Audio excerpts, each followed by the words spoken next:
Ever watch that download bar just, crawl when grabbing a huge file? Or maybe your gaming rig stutters right in the middle of the action, even with a killer graphics card. Yeah, happens all the time. Well, what you might not realize is there's this really complex dance happening behind the scenes, managing all that data flying around inside your computer. And a key player in that dance is PCIe. That's Peripheral Component Interconnect Express. Right. Think of it like the superhighway inside your machine. Exactly. It's the main road for all the fast stuff, graphics cards, those super quick NVMe drives, fast network cards. All the heavy hitters. Yeah. And like any busy highway, you absolutely need rules, a system to avoid total gridlock. And that's where PCI flow control comes in. That's the ticket. It's the traffic management system. And that's what we're diving into for you today. You, the learner, who wants to get how this works without drowning in, super technical jargon. Yeah, we want to pull out the key ideas, the clever bits about how PCIe stops data chaos. We've looked at technical articles, industry resources, stuff that explains how it works, why it's needed, and how it's changed over time as things got faster. Keeping up with the speed increases is a big part of the story. So today, we're zeroing in on the core mechanism, the credit-based flow control system in PCIe, how it gets set up, how it works day to day, and this cool thing called scaled flow control for the really fast connections. Sounds good. Let's jump in. All right, so first things first, why? Why do we even need this flow control? What's the basic problem? Well, it really boils down to speed differences. Your transmitter, maybe your graphics card, might want to blast out data way faster than the receiver, say. System memory can actually take it in and process it. Right. Without any rules, the receiver's buffers, think of them like little waiting rooms for data. They just get overwhelmed. They overflow. Overflow, that sounds bad. It is. Data gets dropped, corrupted. Things break. Communication becomes unreliable. It's like trying to pour from a fire hose into a coffee mug. Okay, yeah, messy. Got it. Now, the sources say PCIe handles this in-band. How's that different from, older ways? Yeah, good point. Older systems, like PCI or PCIX, they often had separate wires, dedicated physical signals just for flow control, like an I'm ready signal or an hold on signal. Extra pins just for traffic control. Exactly. But PCIe is serial wires doing more work, so it cleverly embeds that control information inside the main data stream. It uses special small packets called DLLPs, data link layer packets, mixed in with the actual data packets. So the control signals travel on the same highway as the data. Precisely. No extra wires needed. It's crucial for hitting those high speeds and keeping pin counts down. Much more efficient. Makes sense. Fewer wires, smarter communication. But it's not just about stopping errors, is it? The sources mentioned performance and quality of service. Absolutely right. Preventing corruption is job one, obviously. But good flow control also keeps the link running efficiently. If the transmitter just keeps hammering a slow receiver, you waste bandwidth, things get delayed unnecessarily. So it smooths things out. Yeah, and for quality of service, or QoS, it's really important. Flow control helps make sure that high-priority data, maybe for real-time stuff, doesn't get stuck behind a massive, less important transfer that's clogging up the buffers. It helps manage the traffic priorities. Okay, so prevent overflows, do it in band, and keep things running smoothly, even prioritize. Now, the how, this credit-based system, what are these credits? Walk us through that. Right, the credits. Think of them as tokens or permissions that represent available buffer space at the receiver. Okay. Before a transmitter sends a data packet, a TLP, transaction layer packet, it needs to have enough credits for that type of packet. The receiver basically tells the transmitter, hey, I have this much room available by sending it credits. Like saying, okay, you can send me 3 small packages and 1 big one. Sort of, yeah. It's more about buffer space units. Yeah. When the transmitter sends a TLP, it uses up or spends some of its credits. The amount depends on the TLP header size, data size. And if it runs out of credits? It has to wait. Simple as that. It pauses sending that type of TLP until the receiver sends more credits, which happens when the receiver processes some data and frees up buffer space. So it's a constant back and forth. Send data, spend credits, process data, send credits back. Exactly. A continuous loop. But you mentioned this earlier. It's per hop. What does that mean in practice? Yeah, that's key. This credit exchange only happens between 2 devices that are directly connected, chip A to chip B. Not across the whole path, like from my SSD through a switch to the CPU? No. Each link segment manages its own flow control independently. So the SSD talks to the switch using credits, and the switch talks to the CPU using a separate set of credits. Okay, so what if the switch gets backed up? Well, that's the implication. If the switch's buffer for data going to the CPU fills up, the switch stops giving credits back to the SSD. The SSD has to pause, even if the CPU itself actually has plenty of room. So a bottleneck anywhere along the chain slows things down upstream. Exactly. The poor hop nature means congestion can ripple backward. It's like a traffic jam on one section of the highway, causing delays miles before the actual blockage. Gotcha. Individual segments, but they affect each other. Now, who's actually doing this? Which part of the PCIe system manages these credits? It's handled primarily in the data link layer, the DLL. Okay. That's the layer responsible for making sure packets get across the link reliably. The layer above it, the transaction layer, or TL, that's where the actual data requests and responses, the TLPs, are created and consumed. So the TL knows about the data and the buffers. Right. The TL manages the conceptual receive buffers and tells the DLL below it, hey, I've got some free space now. And the DLL is the one sending the messages. Yes, the DLL takes that info and uses those special DLLPs we mentioned to actually exchange the credit updates with the device on the other end of the wire. TL thinks about data. DLL handles the credit logistics. Transaction layer manages buffers. Data link layer sends the credit mail. Okay, now, this gets interesting. 6 different types of credits. Why break it down so much? PH, PD, NPH, NPD, CPLH, CPLD. Seems complicated. It does, but there's a very good reason. It's all about managing different kinds of traffic and making sure they don't interfere with each other in bad ways. PCIe has strict rules about the order things need to happen in. Ordering rules? Yeah, like you need to make sure responses come back correctly. Yeah. And certain types of requests don't block others indefinitely. If you just had one big bucket for all credits, you could get into real trouble. Yeah. Imagine a flood of simple write requests using up all the buffer space. And blocking the responses needed to finish important read requests. Exactly. That could lead to deadlock, where everything just grinds to a halt because devices are stuck waiting for responses they can't get through. These 6 types prevent that. It's about keeping different traffic flows moving independently. Okay, preventing log jams and deadlocks. Yeah. Makes sense. Let's quickly run through them. Posted. What are those? PH and PD credits. Posted transactions are like fire and forget. The transmitter sends it, the DLO confirms the immediate neighbor got it, and the transmitter just assumes it'll work eventually. It doesn't expect a specific response packet at completion saying job done. Examples. Memory writes are the classic one, just sending data to be stored. Also, those message signaled interrupts, MSIs, they're often implemented as posted writes. So PH credits control the number of these requests pending, and PD controls the amount of data in their payloads. Fire and forget. Got it. So non-posted must be the opposites, NPH and NPD. You got it. Non-posted requests require a completion TLP to come back from the device that handles the request. That completion says, okay, I did it, and maybe sends back data. Like reads. Exactly. Memory reads, I/O reads, or writes, configuration reads or writes, those all need a completion. The transaction isn't really finished until that response arrives. So NPH manages the number of requests, NPD manages their payload data, although for reads, the request itself might not have much data, the completion does. Okay, posted, no reply needed. Non-posted, need a reply. Which brings us to completions. CPLH and CPLD. These are the replies. Precisely.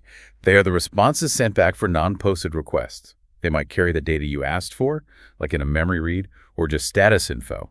CPLH credits control how many completion packets the original requester can handle, and CPLD controls the amount of data within those completions. So the device that asks for the info needs credits to receive the answers. Right. You need buffer space ready for the results of your requests. This separation is clicking now. So by having these separate pools, you stop, say, a ton of posted writes from filling everything up and blocking the completions needed for non-posted reads to finish.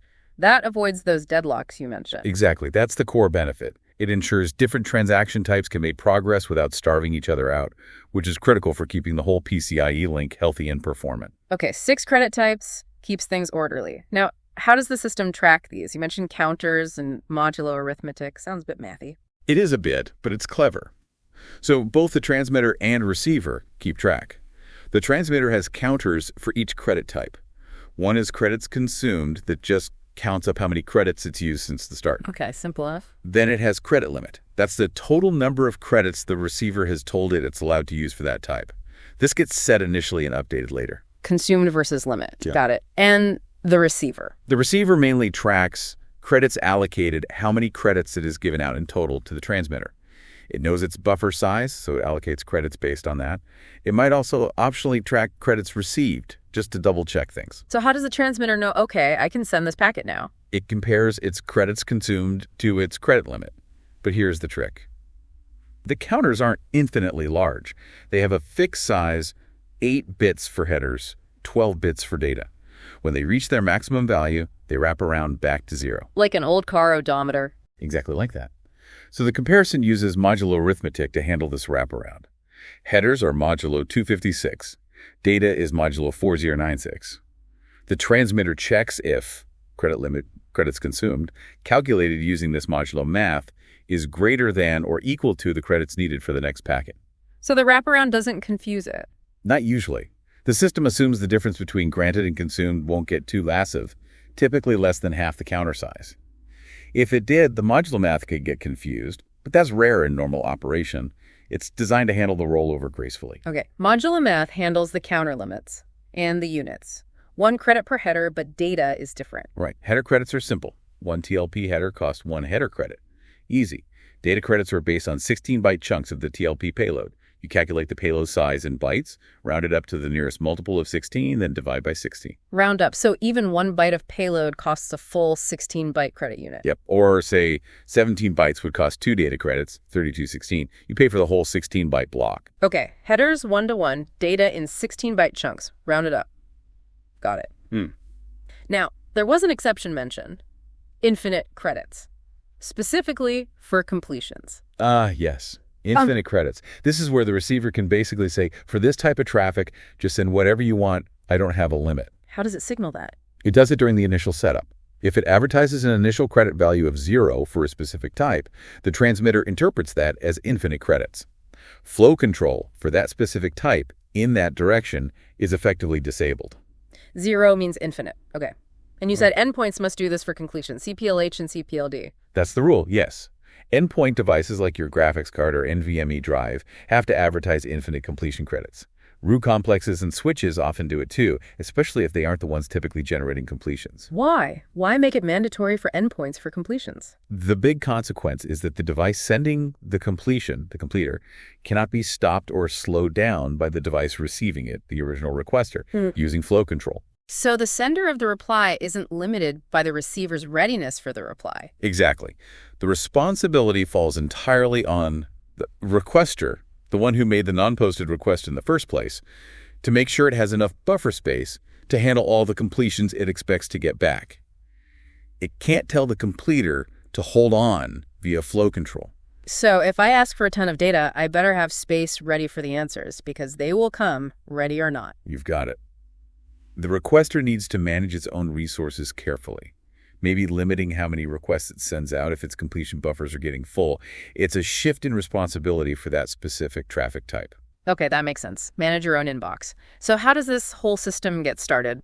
The initialization. Right, initialization. It happens after the physical link is fully trained and stable. That's handled by something called the LTSSM, the Link Training and Status State Machine. It negotiates speed, width, gets the link to the L0 state, which is the active data transfer state. LTSSM first, then flow control setup. Correct. Physical layer first, then data link layer stuff like flow control. And then there's this optional step, DLFE, data link feature exchange. Yes, in newer PCIe specs, like 4.0 onwards, there's this optional DLFE phase. It happens after L0, but before the actual credit initialization starts. What's its purpose? It's for the two connected devices to tell each other about advanced features they support at the data link layer and agree on using them. Things like, crucially for us, scaled flow control.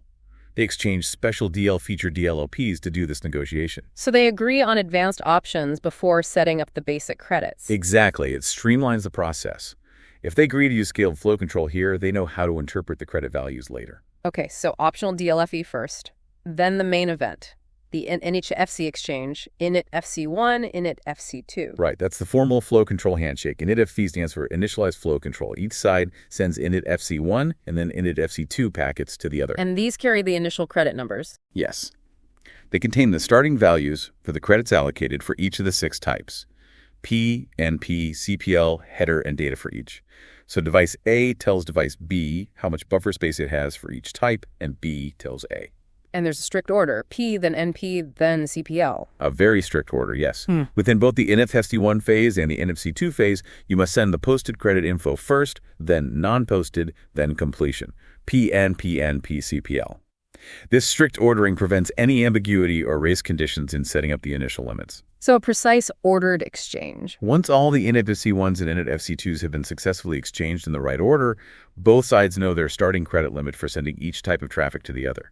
The system is primed and normal data transfer can begin. The handshake is complete. The rules are set. Wow. Now, during operation, credits get used up. How does the transmitter get more? That's the update FC packets. Exactly. As the receiver processes data and frees up buffer space, it needs to tell the transmitter, hey, I have more room now. It does this using update FC DLLPs. And there are different types again. Update FCP-NP-CP. Yeah, one for each category, mirroring the NFFC types. They carry updated header and data credit information for that category. And these tell the transmitter how much new space just opened up. Not quite. This is important.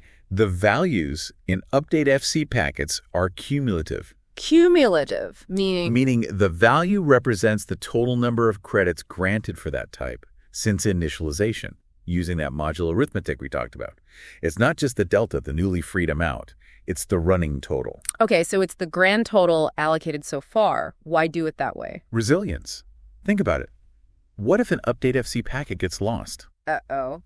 Does the transmitter miss out on those credits forever? No, because the next update FC packet that arrives successfully will contain the correct, up-to-date cumulative total.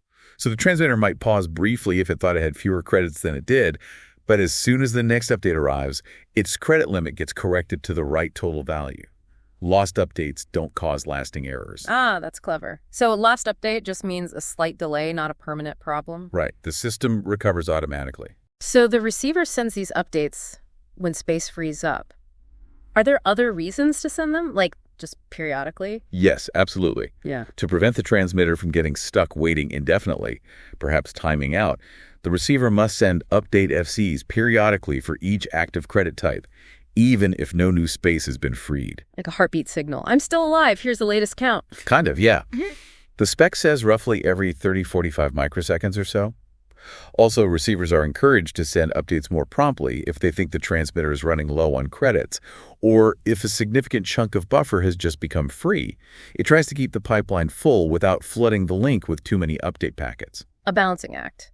And of course, how fast the receiver sends updates depends on how fast the application above it is actually consuming the data. Definitely. If the application layer is slow pulling data out of the buffers, the receiver can't free space quickly, and it won't be able to send credit updates frequently. That application speed can directly throttle the PCIe link speed. The whole system is linked. Okay, that covers the basic credit flow. Now let's tackle this performance booster.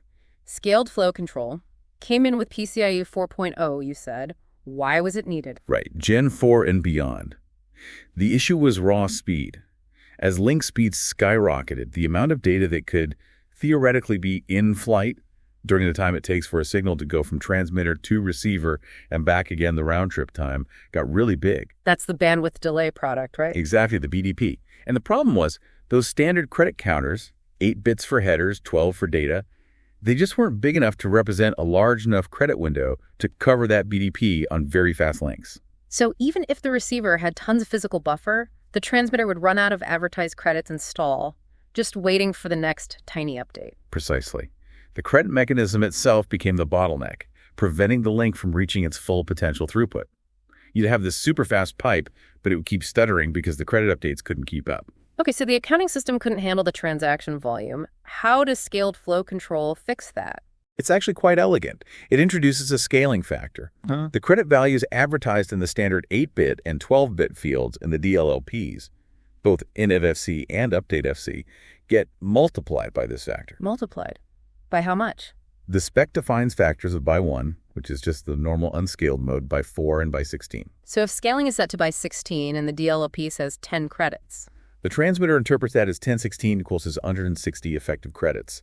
It allows those small counterfields to represent a much, much larger credit window, big enough to keep data flowing smoothly even on links with huge bandwidth delay products. That is clever. Just multiply the existing numbers. How do the two devices agree on which factor to use or whether to use it at all? That goes back to that DLFE phase we talked about, the data link feature exchange.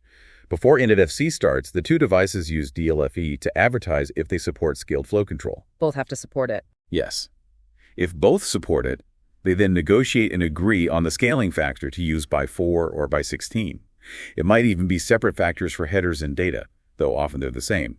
If only one supports it, or they agree not to use it, they just stick with by 1 scaling, the default. So negotiated up front during DLFE. Right. Once the factor is agreed upon, they both use it to interpret all the credit values in the NFSC and UpdateFC packets exchanged after that. And this makes sure newer devices can still talk to older ones that don't support scaling. Exactly. They just negotiate down to by 1 scaling. It's backward compatible. Okay, so negotiate the factor in DLFE, then just multiply the values in the FC DLOPs by that factor.